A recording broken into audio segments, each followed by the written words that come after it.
How you doing? Welcome back to Joe Stunner Boxing. I'm Joe Stunner. I hope you're having a great weekend. Lots of boxing on this weekend, so I thought I'd do a few videos about the fights that really stood out for me personally. And I'm going to start with a fight that was on DAZN in the early hours of the morning. I've not long got up because I did the night shift like we all do. But it was between the Australian prospect Brock Jarvis and a Mexican fighter called Alejandro Frias. Now, I'd never seen either of these two fighters fight. I'd heard of Jarvis because he's a big Australian prospect and he's trained by Jeff Fenech. Jeff Fenech's one of the greatest Australian fighters ever. Didn't know a thing about Alejandro Frias. Just before the fight came on, I had a look at their respective records on BoxRec. Jarvis, I think, had 19 wins and 17 knockouts. But I don't think he'd fought outside of Australia, or if he had, it had been... He hadn't fought in any Western countries, you know. This was certainly his American debut, his coming out party, shall we say. Now, interestingly, Frias had a record of, I think it was 12-4, 13-4, and a couple of draws. But looking at his record, he had been match tough.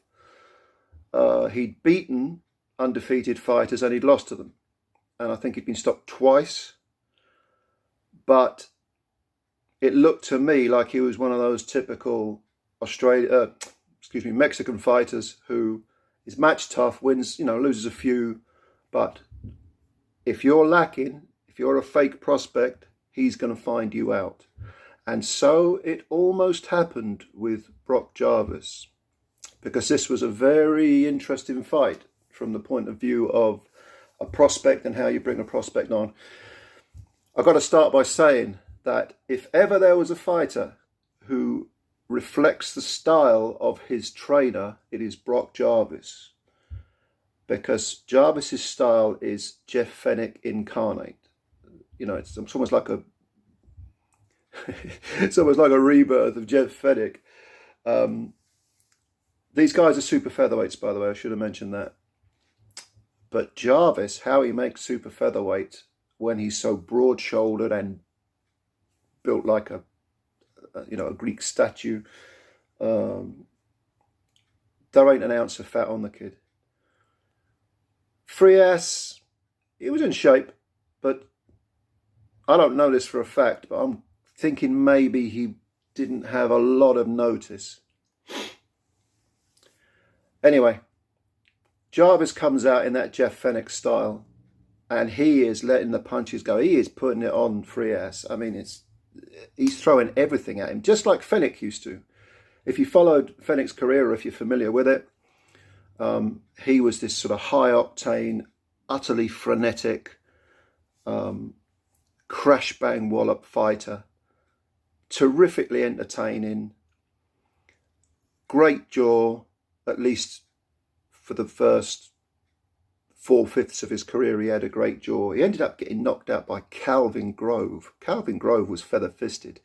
But I think by that point, the miles on the clock had taken their toll.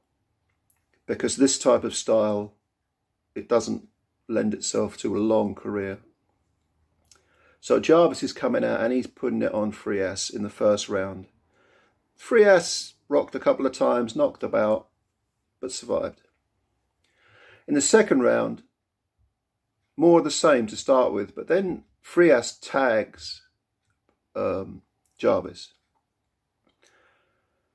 And Jarvis is all over the place. Now, I don't know if this is because he's got a bad chin. I don't think it is. I think it was just a pure lack of defence. He completely neglected his defence.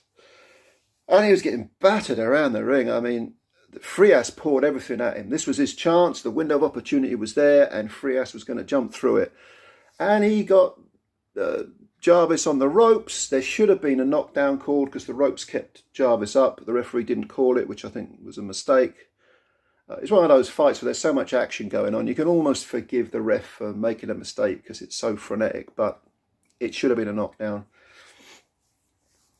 But somehow, the referee could have stepped in and stopped the fight, but he didn't. And somehow Jarvis made it to the end of the second round. Now, by the third round, he was coming back. And then it was more of the same for the fourth.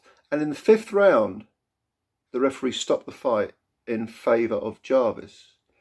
I think it was a premature stoppage, even though Jarvis was putting the heat on Frias. If I was Frias, I'd have been fuming, because that fight could easily have been stopped in the second round in favour of Frias. The referee didn't stop it, and now suddenly he's jumping in. And, you know, Frias did his typical Mexican warrior, brave as they come.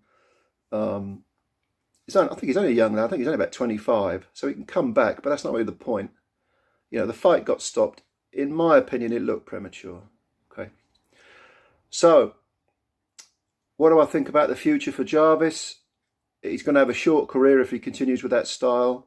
He's relatively tall for, well, maybe not that tall, but he's above average height for a super feather. Very, very big build. I think Jarvis is about 23, so he's clearly going to grow out of the division.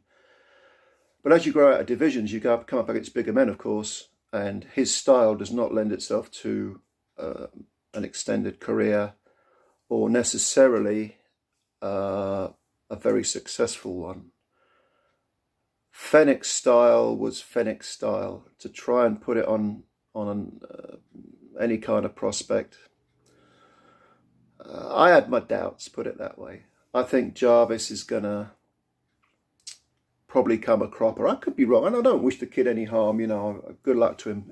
He showed a ton of guts, by the way. They both did, actually. But to come back from that hellacious second round and to eventually win the fight, even if it was a premature stoppage, he showed a lot of fortitude, as you would expect from someone who Jeff Fenech is giving his time to. So, yeah, I mean, the jury's still out with Brock Jarvis. Alejandro Frias will probably move on to the next undefeated prospect. Might win, might lose. I mean, there are so many of these Mexican fighters, the smaller weights, who, if they had strong backing, you know, big promoters, well-connected managers, they'd probably do a lot more with their careers. But respect to Alejandro Frias. I'd watch him again. In fact, I'd watch a rematch of this fight again. So, did you see the fight? It's on DAZN. You can go see it if you subscribe to DAZN. Let me know what you think about it. And yeah, enjoy your Sunday and take care.